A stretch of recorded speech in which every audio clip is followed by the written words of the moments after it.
Olá, muito bom dia. A partir de agora você nos acompanha aqui no Mundo Corporativo na CBN pela internet e participa dessa nossa entrevista enviando suas perguntas, suas sugestões pelo Twitter, @Jornal da CBN, ou então pelo e-mail mundocorporativo@cbn.com.br. Nosso convidado hoje no Mundo Corporativo da CBN é Alexandre Gama, presidente da Neo Gama. Alexandre, muito obrigado pela sua presença aqui no nosso estúdio, aqui no Mundo Corporativo. Um bom dia. Bom dia, prazer meu estar aqui.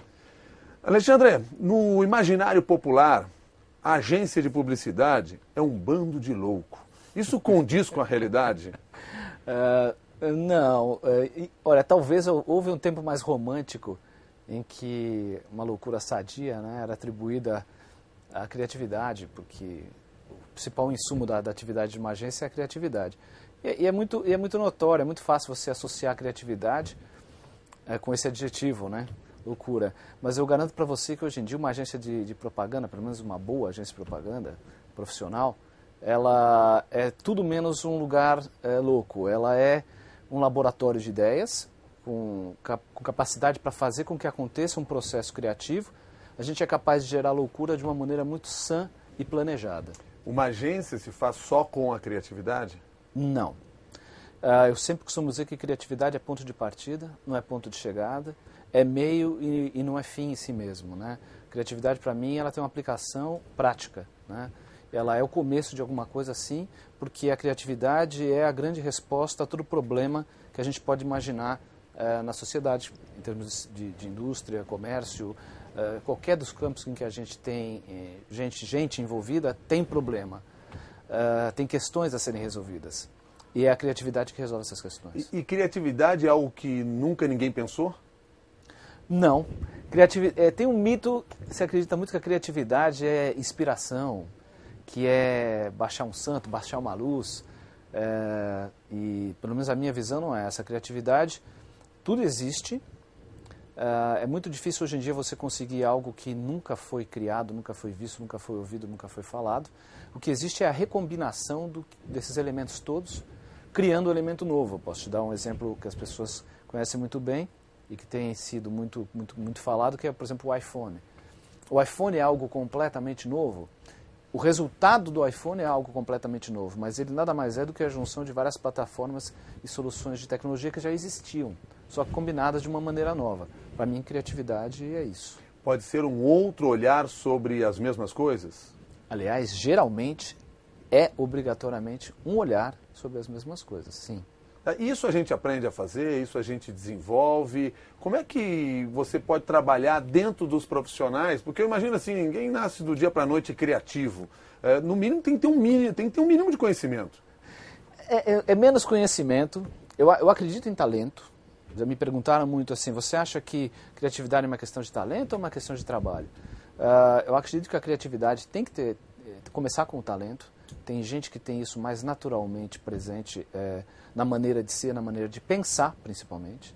Mas eu não acredito que você consiga transformar talento em alguma coisa prática se você não tiver o exercício diário desse músculo. Eu acho que a criatividade é como um músculo, que fica melhor quando você exercita, quando você bomba, quando você maromba mesmo. Eu acho que tem uma técnica para você ser um criativo melhor. Você tem que ter a base, mas eu acho que é o trabalho que faz a diferença, essa técnica que faz a diferença. Que técnica é essa que vocês precisam implantar, você precisa implantar dentro da agência para comandar toda uma equipe de pessoal voltado para essa questão da publicidade? Olha, eu tenho a função de diretor de criação e planejamento na agência, então eu acabo respondendo diretamente por esse processo que você falou. Eu acredito que muitos, na minha posição, têm seu próprio método, né? O meu método ele combina algumas coisas, né, para inspirar, para ajudar o processo a acontecer de maneira criativa. Ele primeiro combina a capacidade de fazer um desafio pessoal às pessoas. Essa pessoa tem que se sentir desafiada a conseguir alguma coisa melhor, alguma coisa nova. Ela tem que se sentir recompensada em entrar nessa jornada de achar alguma coisa nova, que é um trabalho árduo. É como você entrar num lugar sem luz e você descobrir o caminho. O processo criativo é entrar num túnel sem luz e achar a saída. Ela precisa se sentir recompensada com essa jornada. E a outra, eu acredito muito na ambição pessoal das pessoas de quererem ser melhores do que elas são. Eu acho que quando você tem aquela vontade de ampliar seu limite, de saber que você é bom até a distância de 200 metros, mas o que acontece a 250 metros de você, do seu limite, essa vontade de ser melhor é o que eu procuro instigar nas pessoas da minha equipe. Mas isso é malhar em ferro frio se quem está do outro lado não tem essa vontade natural em si, né? Então acho que a combinação de push, que eu digo, com pull, de empurrar com puxar, de motivar com ser desafiado. Agora, essa pessoa não pode ser um simples aventureiro e de repente só fazer a coisa errada, porque ele vai além do limite dele, ele está olhando lá os tais 250 metros, 250 metros tem uma ribanceira, né? Quer dizer, ele não pode ser levado a isso, ao erro a todo momento. Não é, o ideal não é que eles tenham uma certa parcimônia na hora de agir? Não. Não existe criatividade sem risco e não existe sucesso sem falha no processo. Se você não errou, você não tentou o suficiente. Essa é a minha crença. Se você fez tudo certo até agora, isso me preocupa, porque você não está sendo talvez criativo o suficiente. Acho que você só constrói a ponte depois do buraco. Então, eu acho que tem que ter espaço para o erro, e é o erro que é através de você achar o erro e buscar uma nova direção que você acha o certo. Pois é, mas a empresa tem que dar dinheiro, né? A agência dá dinheiro fazendo boas campanhas, né? Dando resultado. Isso não acaba limitando um pouco o medo de arriscar, quer dizer, aquela coisa de um pouquinho mais além. Quem sabe a gente tenta, sai um pouco do padrão e vamos ter um resultado legal e aí dá tudo errado daqui a pouco. Você diz, bom, então não vou fazer mais nada disso. Não, esse é o meu trabalho. Enquanto se cria, enquanto se pensa no processo, o erro é permitido. Mas eu tenho a função, nesse caso, eu sou aquele cara que no fim peneira as ideias, adequa as ideias ao problema e transforma o risco num risco calculado e não num risco puramente empírico, né? O que sai para fora da agência, o que é realizado em forma de filmes, anúncios, em mensagem, passa por esse filtro. É claro que eu permito o erro esse cadinho, esse caldo de tentativas no processo, mas o final do processo, ele tem mira. Eu costumo dizer que o planejamento é uma parte muito importante da criação para mim. Por isso que eu tenho as duas funções, planejamento e criação. Eu acho que a criatividade é o tiro, mas o planejamento é a mira. E eu não consigo imaginar um bom tiro sem mira. Nós estamos conversando com o presidente da agência de publicidade Neo Gama, Alexandre Gama, e você pode participar dessa nossa conversa mandando um Twitter, @Jornal da CBN, ou então pelo e-mail mundocorporativo@cbn.com.br. A Adriana pergunta via e-mail: Alexandre, mudou o processo de criação na publicidade no fim dos anos 90 até agora com o advento da internet? Mudou. Eu diria que mais do que mudar, houve uma evolução, porque às vezes a mudança parece implicar em a gente jogar fora o que foi aprendido, né? E na verdade não, nesse caso eu acredito mais, fala-se muito na revolução, né, da internet, e eu acho que na comunicação o que aconteceu foi uma revolução sem o R. Eu acho que a gente acabou partindo para agregar coisas novas e para o processo de evolução.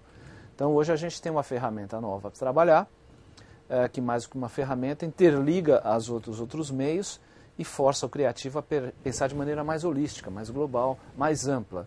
Mas quando apareceu a TV e o mundo era comunicação, era o rádio, a mesma pergunta com certeza foi feita. A TV muda tudo, né? O processo de comunicação mudou, o processo criativo? Sim, evoluiu porque o cara vai ter que aprender a linguagem do roteiro, a linguagem da combinação do áudio com o visual, como que isso enriqueceu as mensagens. Eu acho que a gente trabalha com uma caixa de ferramentas. E eu acho que cada ferramenta serve para alguma coisa. A internet vem para acrescentar nessa caixa de ferramentas coisas muito novas e muito, muito interessantes. Mas, assim como nem todo problema é um prego, e, portanto, nem toda solução pode ser um martelo, eu acho que cabe muito à agência e ao profissional técnico saber que ferramenta usar para cada caso. Agora, Alexandre, isso significa que há uma supervalorização, por exemplo, das novas mídias, das mídias sociais? Claro, o novo sempre é supervalorizado por várias razões. Primeiro porque é novo. E só por isso já deveria ser e seria valorizado, seria falado, né? O novo, a imprensa vive do novo. a procura da imprensa diária é pelo novo. Então, qualquer assunto novo, e nesse caso as novas mídias, é muito interessante para a informação jornalística até. O que acontece é que existe muito oportunismo também em se obsoletar coisas em detrimento de coisas novas. Nesse processo existe muita gente interessada em obsoletar o que estava antes. E é aí que eu acho que a gente tem que separar joio de trigo, fato de factoide, né, intenção honesta de outras agendas. Né? Quer dizer, uma campanha publicitária só numa mídia social não daria resultado? Depende dela. Eu acho que hoje nenhum meio sozinho faz verão. Nenhum. Né? Tem um caso de um anunciante uma vez que tentou vender seu produto pela internet somente. E veio para nós e disse, olha, eu quero vender meu produto, eu quero fazer uma campanha só na internet para esse produto. Né? E a nossa pergunta foi, por quê? E a resposta foi, porque eu quero. Porque eu acho que é isso que tem que ser feito, eu gostaria de tentar. Eu acho que essa é a solução. Essa é uma maneira de encarar o problema, muito do ponto de vista do que você falou da novidade. Né? Eu acho que a pergunta que tem que sempre ser feita é assim, quantos produtos você precisa vender? Em quanto tempo? Para quantas pessoas? E a que preço? Se essas respostas forem respondidas de maneira correta, eu consigo dizer para você quais são os meios ou qual é o meio adequado para isso. Né? Eu não acho que você pode vir com a resposta antes da pergunta. E, para fazer a história curta, o resultado foi que a expectativa de venda era de 500 unidades mês, foram vendidas 5. Porque aí se fez a campanha assim. Sim. Quer dizer, você não convenceu o seu cliente a mudar? Não, e não fui eu que fiz a campanha. Né? Mas depois o cliente voltou e falou, olha, vamos fazer uma campanha. Falei, vamos fazer uma campanha para resolver o problema, não para atender uma expectativa de novidade. Pessoal. Eu estou aqui para resolver o problema, eu adoro resolver problema. E eu não gosto de errar quando eu resolvo um problema. Agora é curioso, né? Porque tem toda uma modernização nos processos, etc. e tal, mas o que a gente vê aqui é que esses comportamentos eles se repetem. Porque no passado era a mesma coisa. Né? A pessoa também vinha aqui querendo, eu quero aparecer na televisão. Né? Nem sabia se o custo daquele produto valia a pena estar na televisão, o resultado ia ser tão bom. Se você estava dando um tiro de canhão quando pra matar bastava... passarinho, né? Pois é, quer dizer, o comportamento se repete ainda. Eu acho que a gente ainda vê velhos erros serem cometidos com roupa nova, tá? Mas, e acho que no universo da web, da internet, aconteceu muita coisa errada. Mas esse errado também, eu tenho que admitir, que acaba eliminando e criando, né, um aprendizado que não existia antes, né? Agora, tem uma coisa que as mídias sociais parecem ter criado. A própria internet em si, com esses processos entregues nas mãos do cidadão. Não parece a você, Alexandre, que hoje aquele consumidor que era o alvo final da publicidade, hoje ele faz parte, ele é protagonista desse processo, porque ele também faz a propaganda e com muito mais habilidade, não mais habilidade, mas com muito mais facilidade do que no passado? Eu acho que o que ele faz não é propaganda. E eu acho que incluir o consumidor no processo é uma variável inevitável para o bem ou para o mal. Acho que isso está aí e existe. O que eu acho é que todo processo controlável, ele, como a própria palavra diz, ele tem menos senões. Quando você coloca o consumidor para fazer parte do processo, para ser protagonista da mensagem do qual ele seria destinatário, você está desenhando um processo novo. Né? E eu acho que todos nós estamos aprendendo com isso. Né? Não existe ninguém hoje que possa dizer que sabe trabalhar mídia social. Até porque eu acho que agora não existe mídia social. A rede social não é mídia. Nós é que estamos tentando transformar uma rede social em mídia. Ainda não temos essa resposta. Nós não sabemos se as redes sociais são passíveis ou são permeáveis a trabalhar em mensagens comerciais com interesse do ponto de vista do fabricante da indústria. Eu não sei. Ninguém sabe. Essa caminhada está sendo feita agora e a gente está descobrindo no meio da caminhada. Então, eu sou um observador atento e eu caminho junto, mas eu não formulei nenhum valor de juízo, nenhum juízo de valor sobre essa questão ainda. Eu não sei mesmo. O Carlos pergunta pelo Twitter, até que ponto o alto investimento influencia no resultado e retorno de uma campanha publicitária? E ele segue no outro aqui, fico com a impressão de que algumas empresas gastam fortunas com propagandas horríveis que não sei se dão resultado. Isso eu também. mesmo. Eu também, às vezes eu olho e falo assim, puxa vida, essa é uma fortuna. As coisas viram uma fortuna quando elas não valem o que custam, né? Quando você investe 10 milhões, que é uma fortuna, e você colhe um resultado de 200 milhões, de 2 bilhões, você não gastou uma fortuna, você investiu uma mixaria. O que eu procuro sempre é que o anunciante, no fim, ele tenha essa sensação, que ele olhe para o investimento que ele faz na mídia e ele olhe para o resultado depois e percentualmente diga, pô, fiz um excelente negócio, né? O que eu acho que a pergunta revela de verdadeiro é assim, hoje tem muita gente fazendo um péssimo negócio, porque não investe na criatividade, planejada na criatividade eficaz para gastar esse dinheiro. Tem muita coisa chata no ar, chata que eu digo, acaba afastando a audiência e acaba comprometendo a eficiência da mensagem. Tem muita coisa previsível, tem muito comodismo, pouco risco calculado, eu digo, né? Então eu acho que a sensação é verdadeira. Hoje a maior parte da comunicação que está no ar no Brasil, ela é coxinha, ela é colarinho branco, ela é comportada demais, ela não está desafiando, ela não está convidando as pessoas a pensar tanto, né? Por isso que eu acho que fica a sensação dessa pergunta. Fazer publicidade através de, vou usar a sua expressão e não a que eu usei agora há pouco, redes sociais, ou através da própria internet, está mais barato e tornou a publicidade mais barata ou não? Eu acho que esse é um critério que levou, inclusive, aquele exemplo que eu dei do anunciante que investiu só na internet. Ele foi motivado por esse conceito do barato. Ele achou que o resultado ia ser bom porque era mais barato? Não, ele achou que o processo era barato. E eu costumo sempre dizer que o barato só descobre se é barato no fim.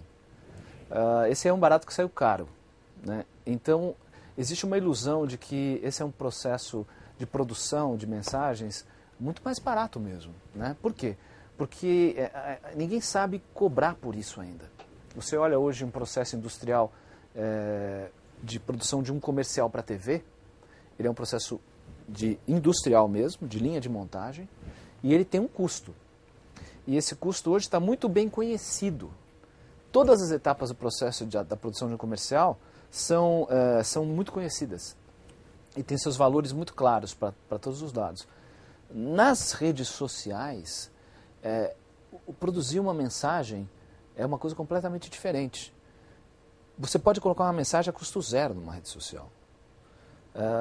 A minha pergunta é sempre se a gente está falando de custo ou está falando de valor, né? E eu estou na indústria de agregar valor. Então me preocupa muito ser fisgado pela tentação do custo, né? Eu acho que mais importante é a gente avaliar o que está acontecendo de fato quando você coloca uma mensagem na rede social. Ela saiu da sua mão. Quem tem controle sobre ela agora é a rede social. Uma rede social, por mais que as marcas e as empresas achem que ela é controlável, influenciável, e existe até empresas contratadas para fazer isso, para manipular as redes sociais, para criar percepção, esse é um jogo perigoso, porque você está manipulando sua audiência. Às vezes é até um jogo menos honesto, no sentido da ética da informação, nesse sentido, né?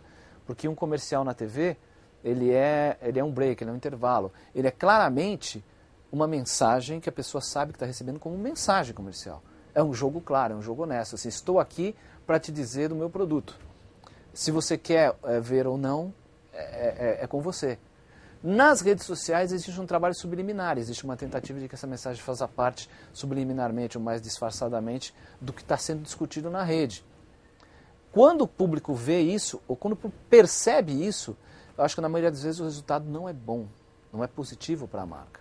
É um tiro no pé, né? E por isso eu acho que a gente tem que ter muito cuidado em lidar com o público dessa maneira, tem que ter muito respeito à opinião pública. Nós estamos conversando aqui no Mundo Corporativo da CBN com Alexandre Gama, presidente da agência de publicidade Neogama. E você participa dessa entrevista enviando o Twitter, use lá o @jornal da CBN, ou então você pode mandar também para o e-mail mundocorporativo@cbn.com.br. Chegou pelo e-mail a pergunta do Fábio. Qual é a campanha, Alexandre, que você fez que mais lhe deu satisfação até agora? E qual é a campanha mais difícil que você já fez? Isso é como falar assim, qual é o seu filho favorito? Essa é sempre uma pergunta difícil, né? Eu me treinei muito para não para não ter saudade. A minha profissão não admite saudade. Você é tão bom quanto não é a última coisa que você fez. Você é tão bom quanto a próxima que você vai fazer. minha profissão ela tem pouquíssimo reconhecimento ao passado, né? Eu hoje olho muito, eu gosto de fazer trabalho para marcas. Então não vejo uma campanha, eu vejo um trabalho de posicionamento para uma marca. Então assim, eu gosto muito, tenho uma relação muito especial com o trabalho de posicionamento que eu criei para o Bradesco nos últimos 5 anos. Não é uma campanha ou duas, né? Mas é um planejamento, é um posicionamento criativo da marca nessa guerra que é o mercado em que o segmento dos bancos está inserido. Então, hoje me atrai, me seduz essa coisa de participar desse jogo mais estratégico e ajudar as marcas na linha do tempo a serem vencedoras. Então, acabou de sair, por exemplo, o resultado novamente da consultoria Brand Finance, de que a marca Bradesco é novamente, acho que já é pelo 5º ano consecutivo, ou 4º ano consecutivo, a marca de banco mais valiosa do Brasil. E, se eu não me engano, uma das 8 mais valiosas do mundo. Esse tipo não é uma campanha, mas esse tipo de trabalho é que me dá muito prazer hoje. É claro que isso é conseguido com criatividade, mas também com planejamento, então eu não dissocio mais as coisas. Eu acho que a criatividade, para mim, ela tem um fim prático em si mesmo, né? E outro trabalho que eu tenho estado muito próximo pessoalmente, e também deu resultado muito rápido, foi o trabalho de reposicionamento da marca TIM, com o Blue Man, com o conceito de Mentes Sem Fronteiras, que a gente começou a realizar em 2009, e hoje transforma a TIM na marca top of mind da categoria. Então, se eu fosse dizer alguma coisa nesse sentido, eu não falaria de campanhas. Eu tenho alguns prêmios em Cannes, e a gente tende sempre a falar desse prêmio, né? Eu hoje me atrai mais o resultado que eu estou conseguindo fazer com essas marcas. A Eliana Gomes pergunta por e-mail o seguinte: Alexandre, já que você falou em marcas, por favor me ajuda. SOS Eliana. Estou na fase de regulamentação da empresa a fim de poder ter livre acesso ao comércio e preciso definir uma marca. O que é aconselhável levar em conta? Uma tendência, o mercado, a opinião de pessoas, o produto, o significado de um nome, enfim, qual é o caminho para se definir uma marca? Ou seja, ela realmente quer um trabalho de consultoria via rádio rapidamente. Então, Eliana, eu só diria o seguinte para você. Eu não vou dizer para você o que fazer, mas eu diria para você o que não fazer. Não confunda a marca com logomarca, que é a primeira coisa.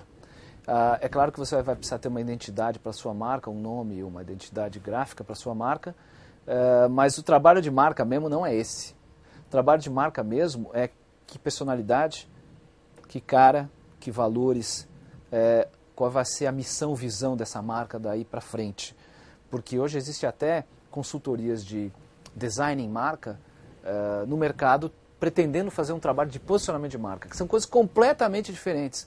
Se fala de marca hoje impunemente, né? Uma coisa é a logomarca e outra coisa é a marca, que é quase como se fosse a criação de uma pessoa para interagir com as outras pessoas, que são os consumidores e o público-alvo, né? Então, o que eu diria é o seguinte: estudo é importante, mas o mais importante é não se deixe levar pela confusão que é feita hoje entre logomarca e o trabalho de posicionamento de marca. Muito poucas pessoas são capazes de fazer esse segundo, né? Quer dizer, e marca, ela depende da publicidade ou não? A publicidade está dentro desse processo? Ela depende de comunicação, né? Você pode fazer uma marca via boca a boca, mas boca a boca é comunicação. Você pode fazer uma marca via comunicação de massa, nos veículos de comunicação de massa. Você pode fazê-la apenas e tão somente na linha do tempo, em um meio, na rua. Não existe posicionamento de marca sem comunicação. É que hoje o conceito de comunicação é bem amplo, né? Pois é, mas aí o que eu penso é o seguinte, quer dizer, para se ter essa marca, antes de mais nada, você tem que ter, na hora de desenhar o seu negócio, pensar em todos os seus aspectos. Sim. Ali. Quer dizer, a publicidade é um outro passo já. Mas desde o momento da concepção do meu negócio, eu tenho que começar, o que eu quero realmente construir, onde eu quero chegar, é por aí o caminho para ter a marca? Quer dizer, eu ter ideia clara do que eu quero passar ou transmitir. Eu acho que, vamos pegar o exemplo da Apple. A melhor comunicação da Apple é o produto. Porque a Apple escolheu ser criativa não na sua comunicação. Ela escolheu ser uma empresa criativa. Ela escolheu como vocação revolucionar os conceitos das pessoas se conectarem, das pessoas se comunicarem, das pessoas trabalharem. Então, cada produto da Apple é em si próprio uma campanha das mais criativas que você pode fazer. Então, quando a gente vai para divulgar este produto na área de comunicação, esse trabalho, na verdade, ele quase foi feito já. Tanto que o Steve Jobs, basta ele fazer uma aparição em público para lançar um iPad novo, ou ter lançado o iPhone lá atrás, e ele usar a imprensa, essa é a estratégia de comunicação da Apple. Ela não passa necessariamente por estar na TV, por estar no rádio, nos outdoors. Ele escolheu fazer os produtos mais criativos que podem ser feitos e usar a imprensa para amplificar essa influência. Essa é a estratégia de comunicação dele. A maioria das empresas é o contrário. A maioria das empresas produzem commodities, produzem produtos similares a outros produtos que existem no mercado. Então a necessidade dessas empresas, uma empresa no setor automobilístico, por mais que exista inovação nos carros, ela é rapidamente hoje absorvida e emulada no concorrente. Então esse é o tipo de segmento de negócio que precisa de uma comunicação muito criativa, porque ela vai ajudar a fazer a diferença da marca em relação à concorrência. Então você tem esses dois extremos no mundo da comunicação. Bom, você já ajudou um ouvinte internauta aqui a construir sua marca. Agora vamos ajudar os outros ouvintes internautas que querem trabalhar neste meio. O que você exige, considera fundamental para que alguém se estabeleça como um publicitário, para que alguém possa trabalhar no mercado de publicidade?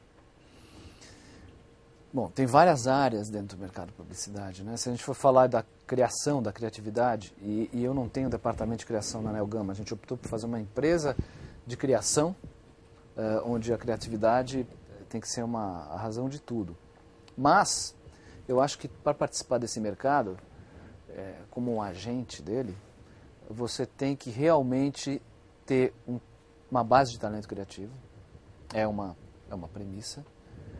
Ou se você vai para a área de negócio, você tem que ter um inconformismo de negócio muito evidente, um senso negocial muito forte, né? Me atendo mais à parte criativa, eu acho que você tem hoje excelentes redatores. Existem duas disciplinas básicas, né? A redação, o copy, que é a parte conceitual, a palavra, o poder da palavra, e a parte visual. E toda a comunicação humana é baseada nesses dois pilares.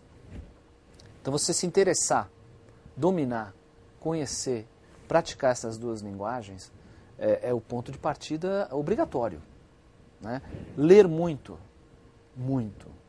né? E escrever, se você vai optar, por exemplo, pela área do copy, pela área da redação, conhecer muito a parte das artes visuais, dominar a linguagem do cinema, porque hoje você pode falar da internet, mas o produto de internet que tem mais visualização são vídeos. Você vai no YouTube, quer dizer, o que está lá é um vídeo, é um filme, né? Então a linguagem cinematográfica é a base da linguagem interativa. E eu acho que como a gente está na era interativa, é claro, já entrar sabendo o que fazer com a palavra e a imagem de uma forma interativa. A qualidade do texto é boa? Os redatores que chegam lá na sua agência, e até estou falando isso, vou aproveitar aqui porque a professora... Vai me colocar numa saia justa.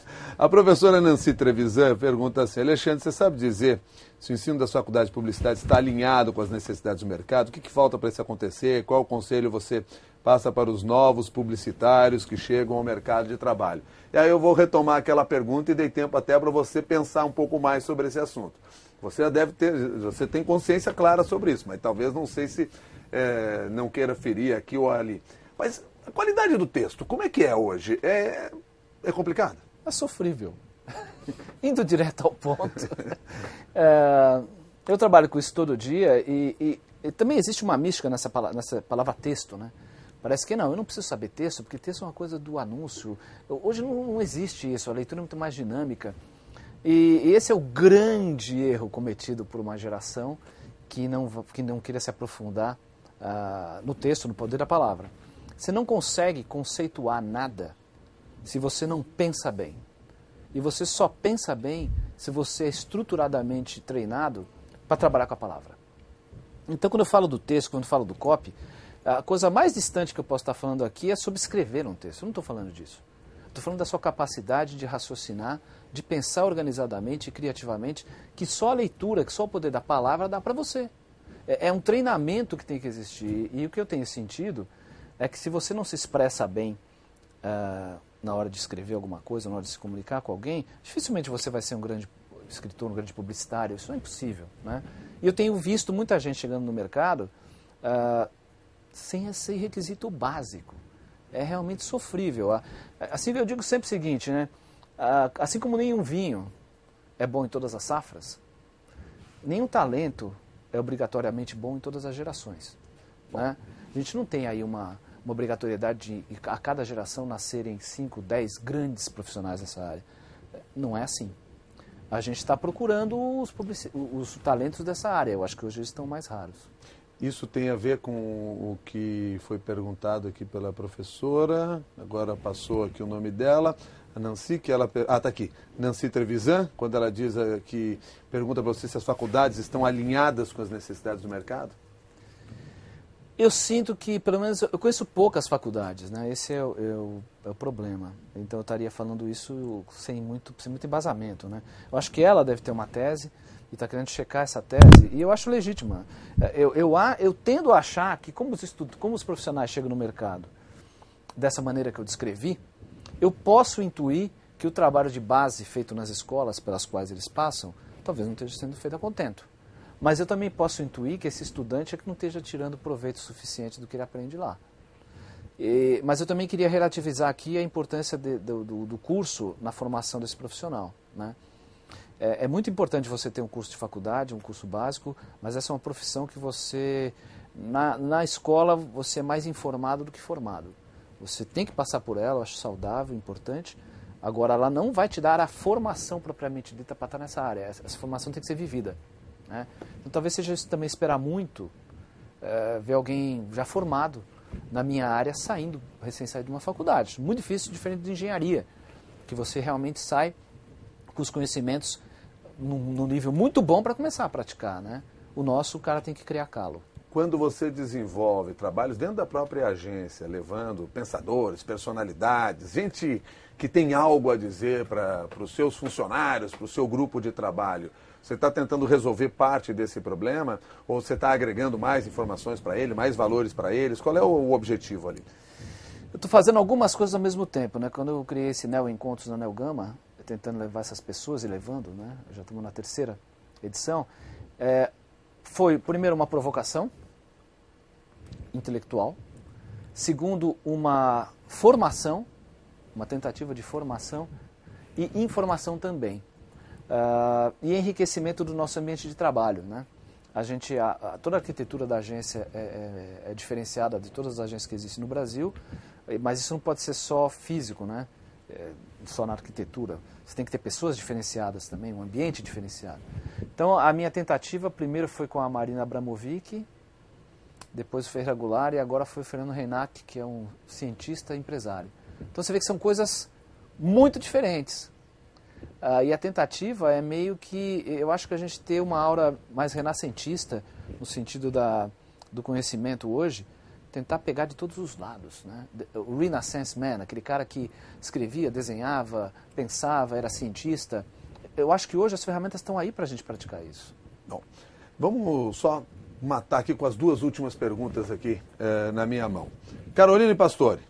Alexandre, o que um novo publicitário não deve fazer? E ela agrega já uma outra pergunta aqui. O que você acha do fenômeno dos blogs? Tem publicitários nos quais várias pessoas são contratadas pelas agências simplesmente pelos seus blogs. É verdade? Quer dizer, vocês procuram ali, de repente, um trabalho que alguém possa fazer num blog bem feito, vocês identificam aqui, tem um belo profissional, dá para trazer esse cara? Não. Respondendo à primeira parte, vamos por partes, não deve né? fazer. Eu acho que o novo publicitário não deve ser publicitário. Isso eu sei que é meio um contrassenso. O que eu quero dizer com isso é o seguinte. Não existe mais a publicidade no sentido estrito dessa palavra, né? Eu acho que a gente está vivendo uma era da comunicação. Eu acho que o profissional tem que entender o contexto em que ele está inserido para tirar o máximo proveito desse contexto, né? A gente já viveu no século XX a era industrial, até o século XX existia a era industrial e uma sociedade de consumo. Uma gerou a outra. As pessoas não se deram conta de que a gente está em outra época. A gente está vivendo não mais a era industrial, mas a era da informação, porque o que tem definido a nossa era neste momento é a quantidade, o acesso à informação. E nós não estamos mais vivendo uma sociedade predominantemente de consumo, mas estamos vivendo uma sociedade muito mais determinada pela comunicação. O consumo já foi uma pedra de toque para definir o nosso modelo de vida, mas hoje o que define mais o nosso modelo de vida é a capacidade hoje que as pessoas têm de estarem em contato e de fazerem coisas com esses contatos. Isso vai redefinir o próprio consumo. Então, uma sociedade de comunicação hoje se sobrepõe sobre a sociedade de consumo. Então, quando eu digo que deve ser o publicitário tudo menos publicitário, é ele entender esse contexto e saber que hoje as possibilidades dele são muito maiores. Hoje, a coisa mais importante do mundo é comunicação. E quando eu digo comunicação, não é comunicação publicitária. Ela está uma parte desse fenômeno. Hoje, tudo é comunicação. Então, você precisa ser uma pessoa capaz de interagir com esse meio e dominar esse meio. É um desafio maior, mas é um desafio muito mais fascinante. Eu acho que hoje, ser um profissional de comunicação hoje, é muito mais fascinante do que, por exemplo, quando eu comecei. Né? E é o que tem, inclusive, me seduzido a me reinventar dentro da agência. Produzir um bom blog pode gente... levar um profissional para a sua agência? Tudo pode levar um bom profissional para a agência. Assim como eu acabei de falar para você que tudo é comunicação, onde que eu olho hoje? Eu olho para todo lado. Eu sou 360 no sentido de olhar todas as oportunidades. Então, assim, hoje me chega informação. A última pessoa que a gente contratou de uma maneira completamente atípica. Esse cara estava na recepção da agência, ele pegou o celular dele, um iPhone, e fez um vídeo da agência, ele na recepção e a cara dele. Ele pegou o vídeo, o iPhone circulou ao redor dele, mostrando o ambiente onde ele estava, depois terminou no rosto dele, e enquanto ele fazia isso, ele cantava: eu quero trabalhar aqui, eu quero trabalhar aqui, se eu trabalhar aqui, vou ser feliz, eu quero trabalhar aqui. Criou uma musiquinha com isso e pôs no YouTube. E isso chegou a nós. A gente contratou esse cara. Quer dizer, contratamos por causa do vídeo, nós contatamos ele por causa do vídeo, depois constatamos que ele era mais do que o vídeo, e aí contratamos ele por causa desse potencial. Né? Então, assim, hoje eu não olho para um lado só. Eu posso olhar para o blog, mas, por exemplo, posso olhar para o Headhunter, que é a maneira mais convencional de contratar. Como posso olhar para um cara que passou pela minha recepção e filmou a si mesmo. Né? E essa ideia não vale mais repetir, porque aí não vai conseguir mais emprego. Senão vai parar todo mundo na recepção querendo fazer vídeo lá, mas essa não pega mais. Já não será original. Só para fechar aqui com mais uma pergunta do Renato. Resposta simples. Como você avalia o atual momento da publicidade no país? Muito fácil. Economicamente, fantástico. A publicidade brasileira está num momento maravilhoso, no sentido que o nosso modelo de negócio, que é único no mundo, não foi destruído, como foi, na minha visão, destruído no resto do mundo. O modelo das agências é muito mais fraco nos outros países. O modelo brasileiro foi preservado, está preservado, portanto eu posso pagar a gente bem, eu posso remunerar talento, eu posso atrair talento para essa atividade. Então, nesse sentido, eu acho que o Brasil também, como mercado, nesse momento que está, ajuda muito. Então, economicamente, eu diria que a publicidade brasileira está muito bem. Eu acho que a publicidade brasileira está muito conservadora. Isso está muito também no lado das empresas que estão arriscando pouco, no sentido de aprovar suas mensagens, aprovar as ideias de comunicação que vão para fora. Mas é muito compreensível isso. Né? Você sempre vai encontrar, num momento de muita florescência, um momento feliz, os conservadores, porque você tem muito mais a conservar. Esse é o momento em que você se preocupa com conservar, né? Você não precisa arriscar para sair de uma situação difícil. A situação está boa. Então, eu acho que hoje a publicidade brasileira está um pouco afetada pelo conservadorismo de estarmos bem. No passado, a gente, quando passava por situações difíceis, o risco, a ousadia e a criatividade eram colocados mais em primeiro plano, porque precisava sair de uma situação difícil. E é nessa hora de sair que você arrisca. Eu cito como outro exemplo completamente oposto disso a Argentina. A publicidade argentina, economicamente, num momento péssimo, porque o modelo de negócio dele está destruído. As pessoas do mercado publicitário argentino foram para outros países. Estão trabalhando na Inglaterra, em outros países, porque são talentosos? Prioritariamente não, porque tiveram que sair da Argentina. E qualquer empresa lá que queira fazer uma diferença no mercado tem que arriscar na mensagem. Então, a criatividade hoje na Argentina, talvez se tivesse comparado diretamente com o Brasil, até num momento melhor. Mas você vê que nunca está dissociado o momento social que o país vive da veia criativa que ele tem. Alexandre, obrigado pela gentileza de conversar com a gente. Foi um prazer. Aqui no Mundo Corporativo. Até uma nova oportunidade. Um abraço, prazer para todo mundo. Muito obrigado. Conversamos hoje com Alexandre Gama, presidente da Neo Gama, e agradecemos a sua participação aqui no Mundo Corporativo, também ao vivo pela internet.